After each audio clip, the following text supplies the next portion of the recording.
My favorite thing about gravel racing is how inclusive it is.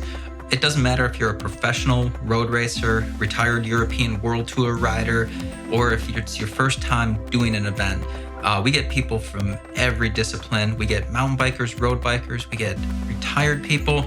Everybody comes out, and what's cool is with it being a mass start event, you start together. Yes, it's gonna separate pretty quickly, but when you're done, especially with the Southeast Gravel events, we've got that food afterwards, we've got beer, everybody's hanging out, talking with people you wouldn't normally talk to. Everybody's welcome to do this. But it's just a lot more fun. Like the atmosphere, the courses, you get to see like beautiful parts of the state you'd never see without having events like this. And yeah, it's way more fun than other types of racing. Cycling in general can be very cliquey. You get into your group of similar talent or similar personalities, whereas with gravel, it's such a blend of the different personalities and talent, and you get all those people hanging out together, having a great time, making new friends, and they just want to come back and do it again.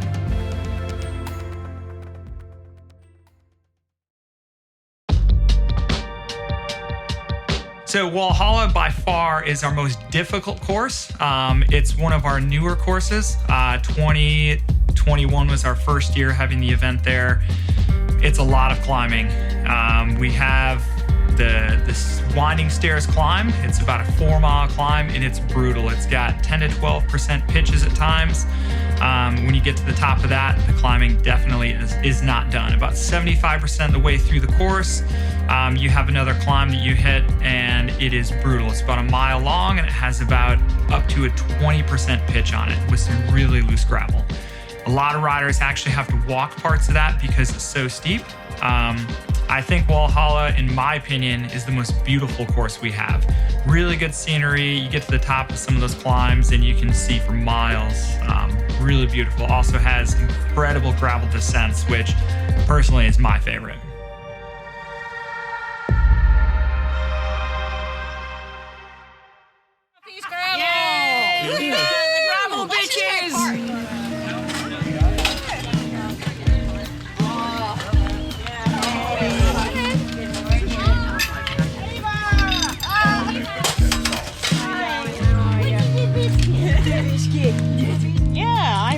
Nervously, optimistically excited.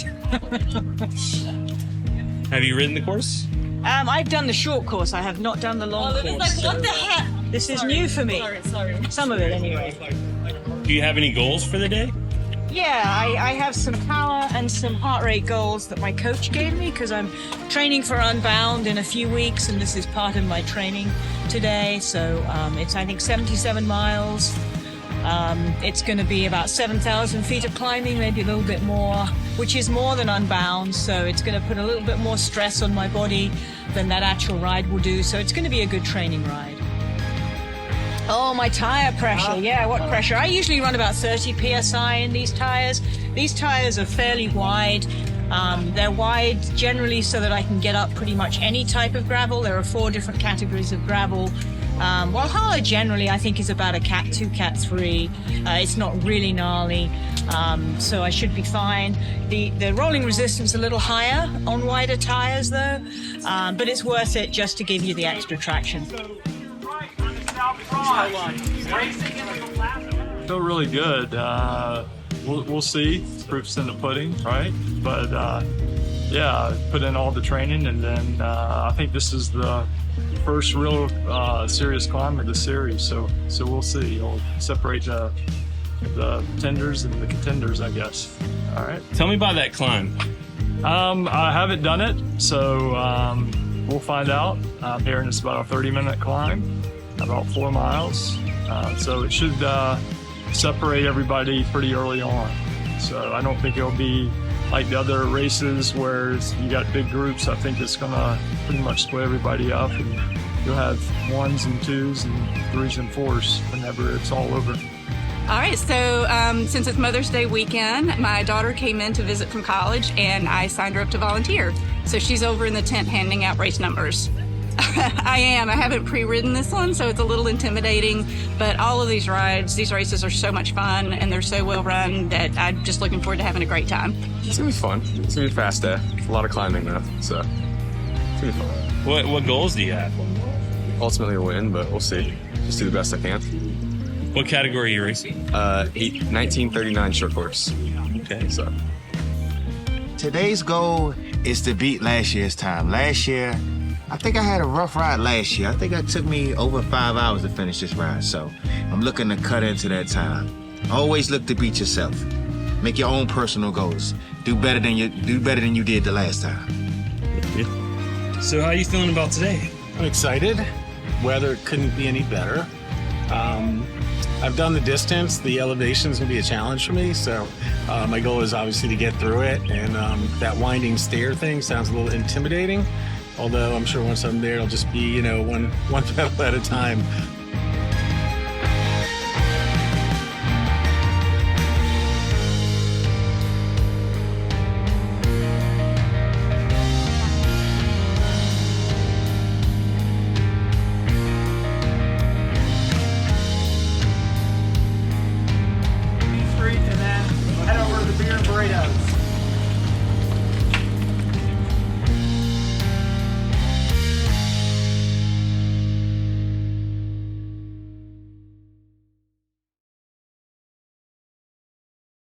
And of course, tire pressure is the question of the day.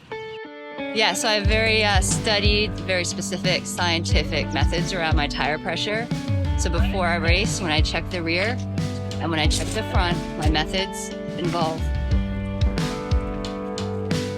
And we're good to go.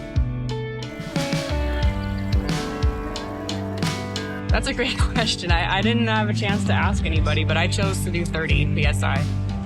I just set the 37-39. So we'll see how that goes today. 30 is a little too bouncy, a little too skittish. So anything above 25 and less than 30. That's my favorite. I did 38 and 45. 35 in both, front and back. It worked great. Super chunky on the washboard thing. Almost fell off, almost got thrown off my bike. But, other than that, 35 was perfect. I don't know, what is Dylan running? I'm half a pound less than Dylan, right? So, no, 36, 34 on this one. I'm running 38 in the front and 40 in the rear. Yeah, pressure's only in tires, that's true. I think I was running 35, 35. Pressure, well, just the normal stuff. Job, kids, wife, normal. But, not too bad. Things are actually going pretty well right now. How are you feeling about the race? Oh, no pressure. It's awesome. This is, couldn't ask for a better day. Beautiful spring day in South Carolina. Mid-60s. It's going to be a great day.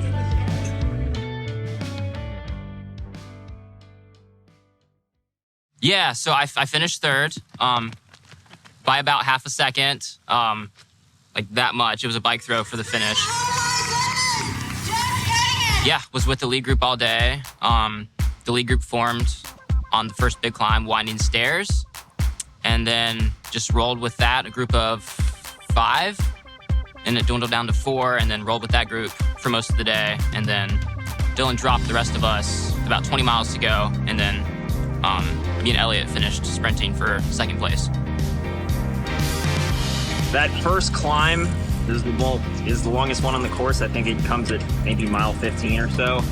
I tried to put in a pretty hard dig there, and by the top I had a little bit of a gap, but then it flattens out to a flat road section, and I think there was a group of 5 chasing me, and they caught on to me, and then we worked pretty well.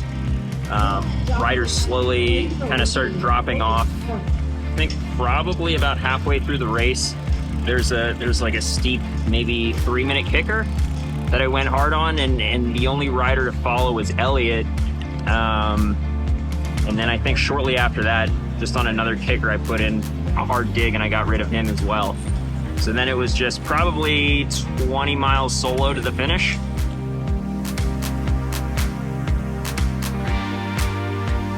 Tried to get on the front pretty early, split the group up a little bit, a couple little punchy climbs there at the beginning, because I knew we had the big one, the winding stairs 4-mile climb coming up, so I wanted it to be a little smaller group. And yeah, we hit that at the bottom, going really hard, had to make a couple of tactical decisions to let a couple of guys go, and luckily I was able to link up with another rider and come in for 5th on the day. after a long time in the wind. So it was a successful day, great weather, perfect event. It pretty much stayed together until the first climb, which I think was about 17 miles in. First climb was super brutal just because you don't want to kill yourself on a climb that early in the race when you still have like 3 hours in front of you. So it was really brutal. Over the top of the climb, I stayed with the lead chasing group, and not the lead group, but the chasing group. So I stayed with them until about mile 42. I got popped after that just because they were sprinting up the climb so hard. So I just couldn't stay. I was cramping and it was horrible. But so I was alone until about mile 65, which is kind of towards the end. It's like 15 minutes before the end. So at least I got to ride with somebody before the end.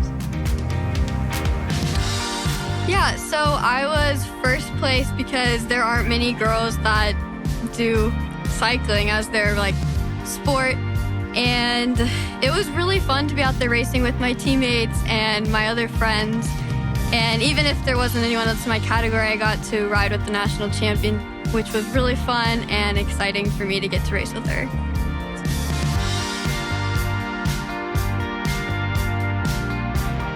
I came to South Carolina first time I've been here, and it was with Boyd to come out here and support their event and do a women's cycling clinic. Because now that my cycling career is over, I mean, I haven't raced a bike in probably 15 years or so, but it's important to me now to, see young women, and not just young women, women in general, like getting involved in our sport.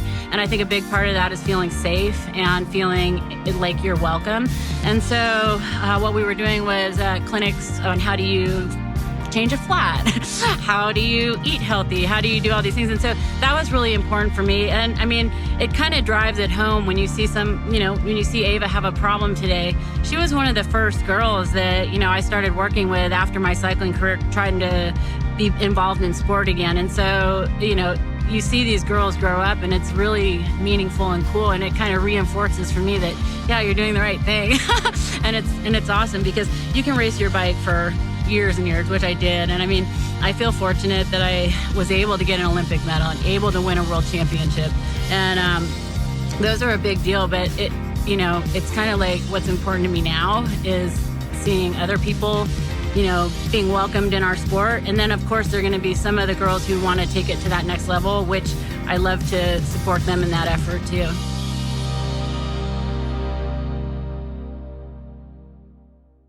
22nd play-by-play. Former ultra runner, retired from ultra running due to knees. New gravel cyclist as of 2+ years. And holy cow, it's the most awesome thing. You still get dirty like a trail runner. You still get to work hard. I rode with my husband today. Mostly just him and whoever I was passing. My day, well, it started off pretty good. And so, in the beginning, one guy took off and about 10 riders tried to stick with him. And I was just too far back. So I had to bridge across to him and stuck with them for a little bit. And then on the climb, tried to hit it pretty hard. And then little did I know that later I was gonna hit the ground pretty hard. I kind of sat there for 3 or so minutes just because I skidded so far. In the middle of it, I was like thinking, like, when am I going to stop? Because I was just skidding so much. Because my wheel was like this and my handlebars were like that. So I just like, and then I got back on it and kept pedaling. So I was like, well, I'm bleeding pretty bad, but it's best to get back, and then just see what the damage is. Not bad. I got boxed in at the beginning, wasn't able to get up to the front group, but did all right. Got in a chase group of about 8, and then around mile 29 on a descent, some gravel met the pavement, and my wheels just came out from under me. So got a little, got some battle scars, got some, some wrapped up a little bit, but just a little bit of gnar. So. Still had enough in the legs to send an attack about 4 miles in and finish strong. So. I did a preview on my own, and it took me 4 hours. So my goal today, because I knew based on my other rides that I could do it a lot faster. So my goal today was to do it in 3.5 hours. And I think I did 3:20. Yes. Came here sort of a bundle of nerves this morning. Only my second short course that I've ever raced. And it went amazing. The 4-mile climb was pretty grueling, but it went better than I anticipated. Legs started cramping at about mile 22. That was kind of brutal until mile 30. So I actually had to hop off my bike for a couple climbs and run my bike up to the top of the punchy climb. But that worked itself out about mile 30, 31. And yeah, the rest of it was just amazing. Gruelingly hard, but amazing. Beautiful views, horses, cows. I mean, what more can you ask for?